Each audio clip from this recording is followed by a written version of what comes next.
Welcome to CBC Windsor News at 6. I'm Meg Roberts. Thanks so much for spending part of your evening with us tonight. The Provincial Police Oversight Agency is investigating after 2 teenagers were killed, allegedly evading police. Plus, Council has agreed to approve a grant to transform Silver City Movie Theatre.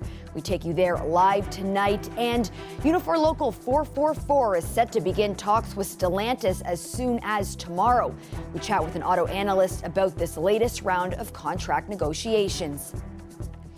Just earlier tonight, Windsor City Council unanimously approved a plan to renovate the former Silver City site on Walker Road. The owner of the building has a multi-million-dollar makeover plan and was just approved a financial grant from the city. Jacob Barker is standing outside the Silver City and joins us now live. Jacob, what does Council's decision tonight mean for the theater many of us grew up watching movies in? Well, Meg, it means that the doors, this entranceway to the movie theater, they could reopen after they have been shut for the last couple of years.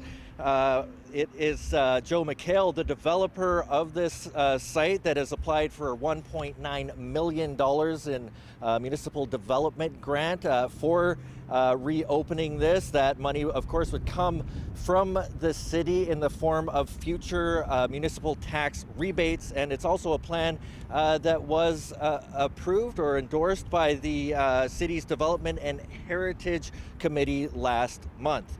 Now, Cineplex pulled the plug on this site at the beginning of 2022. They said that moviegoers, movie lovers were choosing to go to its Devonshire Mall location, the updated facilities there, and that was based on attendance numbers at the time. Since its closure, Mikhail says that the location has been targeted by vandals and it's seen hundreds of thousands of dollars worth of damage done to the facilities. But this new plan would include redeveloping part of the building back into a theater space, and they're looking to attract a new tenant to take that over. And the $1.9 million only represents about 30% of the total cost of renovating. So the total price tag would be about $6.5 million. 2 of the existing theaters would be turned into real retail space, but those jobs are not part of this application. Jacob, when this first took place, there were concerns in the community about losing the theater. What are theater goers saying about this potential plan? Well, bringing theater space back to this area would be great for the community. I spoke with Vincent Georgie. He's the president of the Windsor International Film Festival. He says that the Walker Road location remains a great one for theater goers. What's interesting here is there seems to be some sort of concept around building in some other retail office space, and that's building in more of a mixed-use piece, which is something that we're seeing successfully done elsewhere in Canada in terms of having spaces that have all sorts of different types of tenants all together with an enhanced movie theater. So it's definitely something of interest. That location's always been, I think, prime for movie theaters, has been for many years. I think to see it return back in a way that's been updated and maybe a little bit more innovative in terms of some of the other usages of the space as well, I think could be interesting for the community. Now, Mikhail, the owner of the building, was not available to comment today, but he did say that he would have more to say on the matter tomorrow. Thanks so much, Jacob. That's the CBC's Jacob Barker reporting live. The investigation continues into a shocking crash on Riverside Drive that claimed the lives of 2 teens early yesterday morning. A 17-year-old and 19-year-old have died. They, along with 2 other men, were inside of a red Dodge Charger going eastbound on Riverside Drive around 1:20 a.m. Sunday. The Charger struck 2 other vehicles at Glengarry Avenue. The impact of the collision tore the Charger in half, leaving the front end and severed back end scattered on the road. Other occupants of the vehicles in the incident suffered undisclosed injuries. Ontario's Special Investigations Unit, the province's police oversight agency, has become involved. According to the SIU, Windsor police tried to stop the Charger after it ran a red light on Olette Avenue and allegedly tried to evade police. Post-mortem examinations were scheduled for earlier today. LaSalle police say they don't expect to lay any charges after a vehicle smashed through a storefront at the Windsor Crossing Premium Outlet Mall. It happened around 4 p.m. yesterday. Police say an elderly woman drove into the Ricky's Cleo store at the outlet mall. Investigators say she was parking in front of the store and the vehicle went through the front window at a slow speed. No injuries were reported. General Motors auto workers have ratified a new contract. 80% of members voted in favor of the deal, a much higher percentage of support than the Ford contract. Up next now is Stellantis, president of Unifor Local 444, in a video today saying it's go time. He's hoping to start meetings with the company tomorrow. We asked an analyst about how he thinks those discussions will go. Stellantis, while not the same workforce as Ford, is very similar to the workforce as Ford. So they will find themselves, Unifor will find themselves in a very similar situation again, where they just need 50+1 to pass this. And I don't know if it's there. If you talk to Dave Cassidy, if you listen to the labor experts, Windsor holds the biggest bargaining power or biggest chunk of voters when it comes to within the union, and they can sink any agreement. You've watched Lana Payne really come out and send the message that pattern bargaining is the way to go. It's always been the way to go. It keeps us unified and it gets us our best deal. But you have workers in Windsor who don't believe that. And I'm really interested to see how they vote when this comes to fruition. A local community bike shop had more than $20,000 worth of bikes stolen this weekend. It comes as a major blow to Windsor Bike Kitchen, a spot that teaches residents about bike mechanics and repairs. CBC Windsor's intern Sonia Tumker stopped by this afternoon to see how the theft happened. Got a call at 8:30 in the morning Saturday, which was our tear down day and move day, and thieves had come in. They smashed that door and then they let themselves out through the big garage door, and they took 20 bikes, carefully chosen. They walked over bikes that they weren't interested in that were of lower value, and even with our refurbished bikes, they managed to take the best. So they smashed the glass with this. This was found at the scene. Windsor police were notified right away. They came, they took a report, and we've been in contact since. So they are investigating the theft, but this did it and went right through that door. There was glass everywhere and that door was just wide open. Our security cameras did not work that night. I don't know why, but there was some kind of glitch. It was just like a perfect storm of things that happened. And so no, we have no footage. And how much money do you think in terms of inventory have you guys lost? Almost $20,000. And that doesn't count the labor. When we order bikes, they come in a box. We have to build them. We have to market them. We have to put them on our website. There's a lot of work that goes into that. In the meantime, we really, for 5 years, we've been trying to get Windsor Police to adopt Garage 529. Anybody listening can Google Garage 529 in the App Store and they can download it for free. It's a way to protect your bicycle from thieves. And so I am going to continue, we are going to continue to pressure Windsor Police to join us in that program so that we really can support people who ride bikes and help avoid theft. Project 529 is a bike registration program with a goal of reducing bike thefts. The app works to alert other cyclists in their region anytime a bike is stolen or goes missing. Users can also file a police report within the app. Cities like London and Kingston are using the 529 garage service in collaboration with their police services. The Ontario government tabled a bill on the Greenbelt today, officially backtracking on its plan to remove some protected lands to build housing. It follows months of outcry, 2 damning investigations by government watchdog, and an RCMP investigation that's ongoing. Lorenda Redekop has more. Speaker, I move that leave be given to introduce a bill entitled An Act to Amend the Greenbelt Act 2005 and certain other acts. It's a bill with the usual clunky language of the legislature. What it would do is once again protect the 15 parcels of land the government took out of the Greenbelt as the PCs try to move on from what's turned into a political disaster. 2 ministers and 2 party staffers lost their jobs. It's a reflection of the fact that we made a mistake. I'm acknowledging that mistake. It was a process that could not be supported. The changes introduced today mean it would require any future Greenbelt changes to be passed through a vote in the legislature, not just through regulation, like the Ford government did last year, though the government and its majority could still vote through any changes. Initially, the opposition parties don't seem to have a problem with the bill. It looks like the Greenbelt is going to be back to where it was. And I don't think this government's ever going to touch it again. Our bigger problem is we've got a government that believes that they can give wealthy, well-connected insiders the inside track over the rest of us. And that's the thing we got to get to. That's the thing we got to get to the bottom of. He points to other deals, such as Highway 413 and Ontario Place, though the Green Party leader wants to ask for amendments to add even more protections. No new mega quarries in the Greenbelt. No new 400 series highways in the Greenbelt, because these are vital agricultural and ecological lands that should be protected. It says the RCMP is investigating the government over its Greenbelt land swap. To this date, they have not contacted us. They've not asked for anything. They've not been in contact with us at all. If they do, we will stand ready to assist in any way. But it's something opposition parties will likely keep bringing up, as happened today. It's really something here, I got to tell you, to hear these members applaud themselves when they're under RCMP criminal investigation. I just can't get over it. I can't get over it. It's unbelievable. With this new bill, the public is able to comment, something that did not happen with the last Greenbelt changes.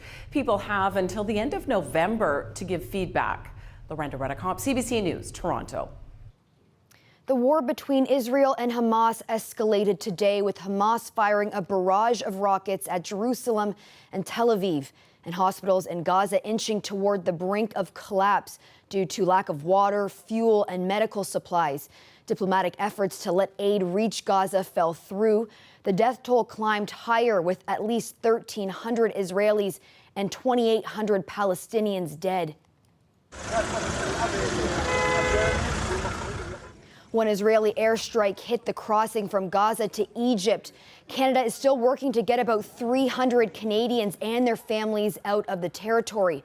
5 Canadians have been killed in Israel and 3 are still missing. Israeli authorities have ordered the evacuation of villages in northern Israel amid concerns the war could spread to a new front. Also today, Israeli officials updated the number of hostages being held by Hamas from 155 to 199. Statistics Canada says natural disasters and extreme weather events are increasing in severity and frequency. And we're not immune here in Windsor. Back in August, 3 tornadoes touched down in our region, causing widespread damage. But Stats Canada also reports only a quarter of Canadians say they've taken steps to prepare for a weather-related emergency. CBC Marketplace host Travis Donraj went to the Windy Research Institute in London to look at a tornado simulator and how it could impact our homes. We're in southwestern Ontario, traditional tornado country, to find out if we're doing enough to stay safe. Inside something called the Windy Dome at Western University. Joining me is Windy Director Gurma Bitomlak. Let's hit it.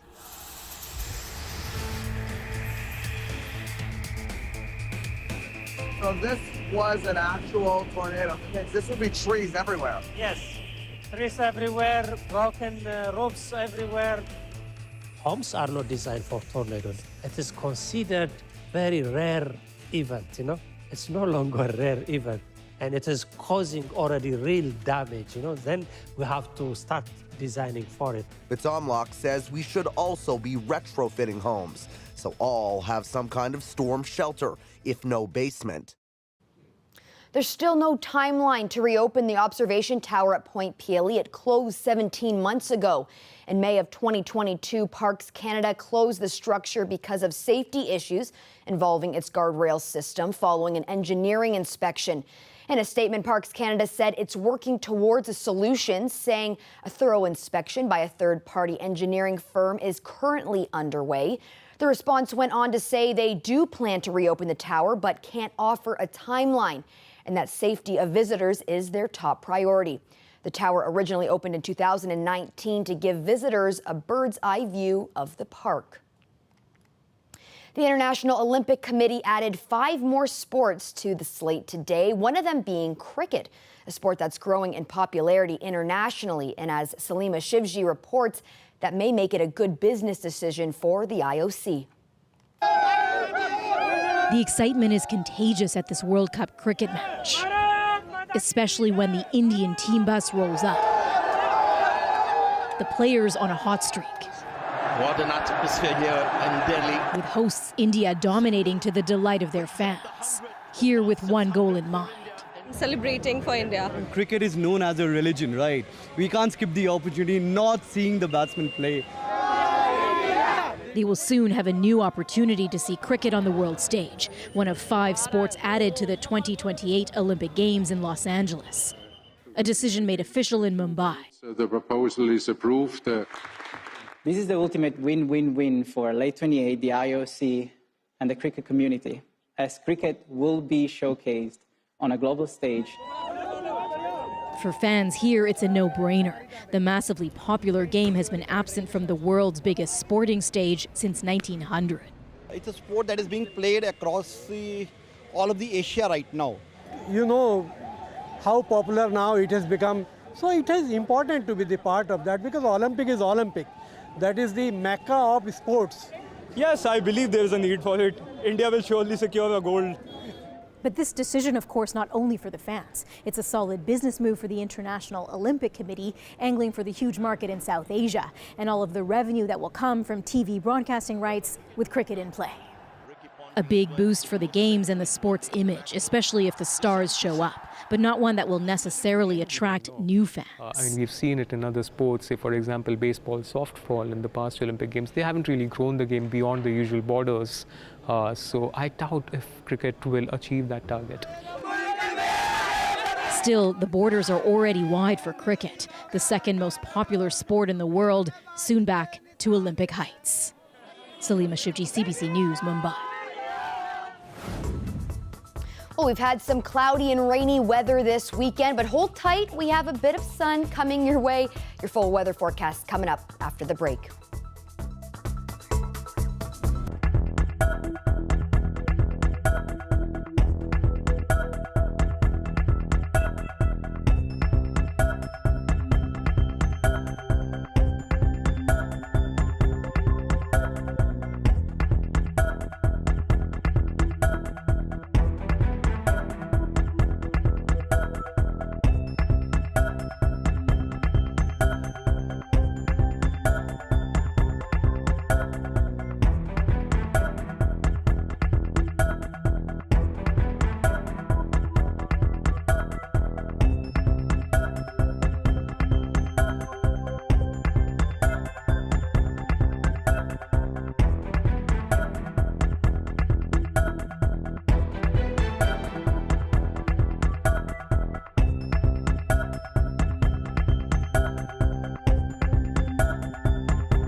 was kind of a dark, drizzly weekend for the most part, but it made for some good TV watching. And I know those Lions fans didn't mind sitting inside all day. Detroit 5-1 for the first time since 2011, and I can't believe I'm saying this, but they're emerging as one of the best teams in the league. Yes, they are.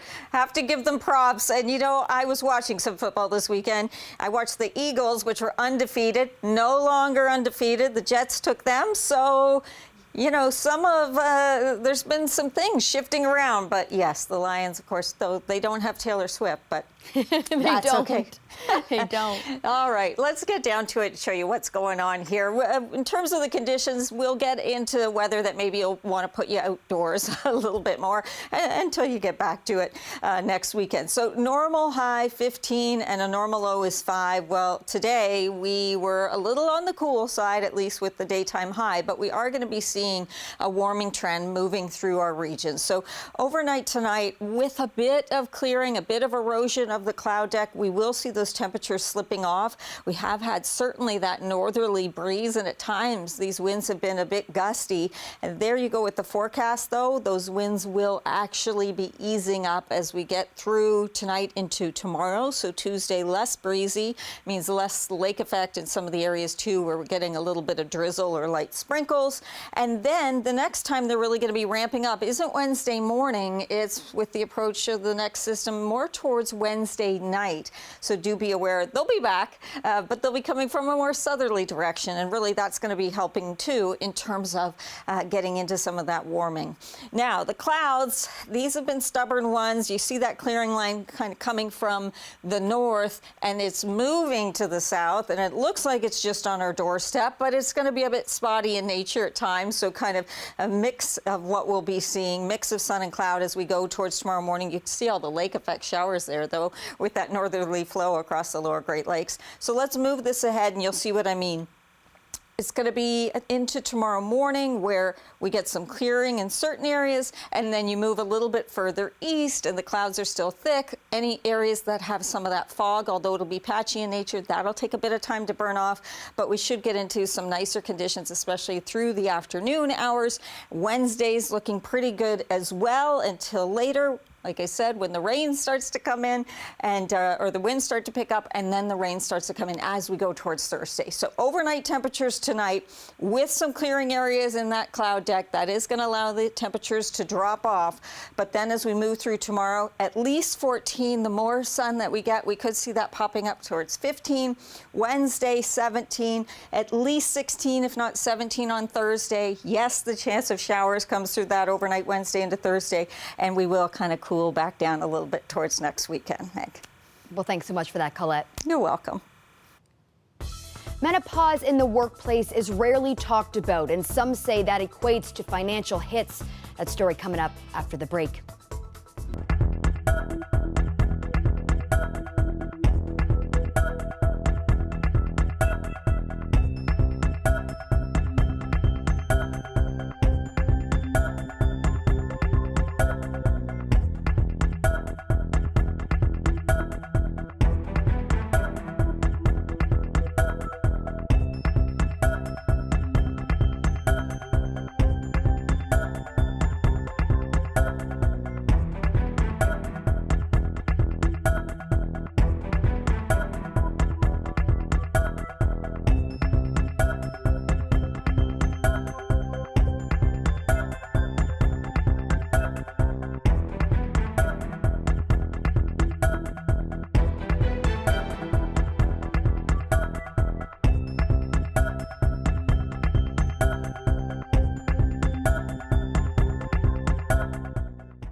Millions of women in Canada experience menopause, but many people aren't talking about that reality, especially in the workplace. A new report suggests a lack of support for employees is taking a huge economic toll. Senior business reporter Anisha Patel has more. When Darlene Mulcahy hit menopause, it was tough to work. I was experiencing an inability to focus or concentrate. I couldn't retain information. Her male manager told her he didn't know how to help. I found myself feeling very alone and without any support at work. So eventually I had to take a leave of absence. Most women reach menopause between ages 45 and 55. That means 2 million women in Canada's workforce could be coping with symptoms. Many end up taking time off or quitting altogether, often at the height of their career. So when women should be earning the most, they're actually stepping back. There's a cost to that, $3.5 billion in missed work days, lower productivity, and lost income, according to a new report by the Menopause Foundation of Canada. It's like we're past our prime. President Janet Coe is calling on businesses to be more menopause inclusive. We don't think this is a heavy lift for employers. We think that having conversation and breaking the taboo is one of the most important things that can be done. In a bid to attract and retain female employees, companies around the world like Adobe, Kellogg's, and Bank of America are starting to offer menopause-specific supports.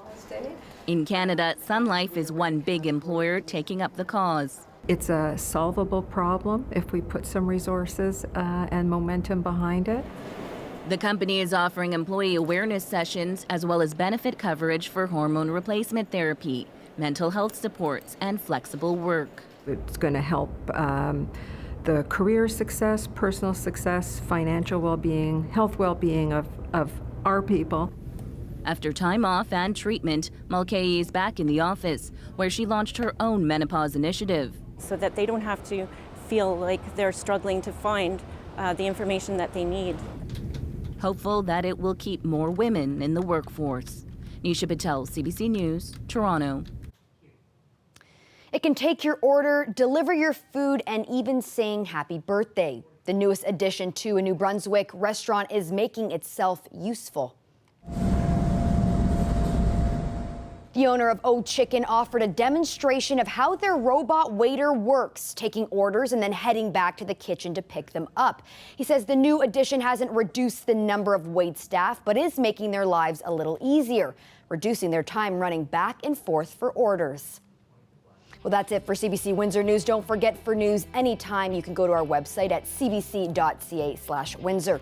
Thanks so much for tuning in. Looking forward to seeing you back here tomorrow night.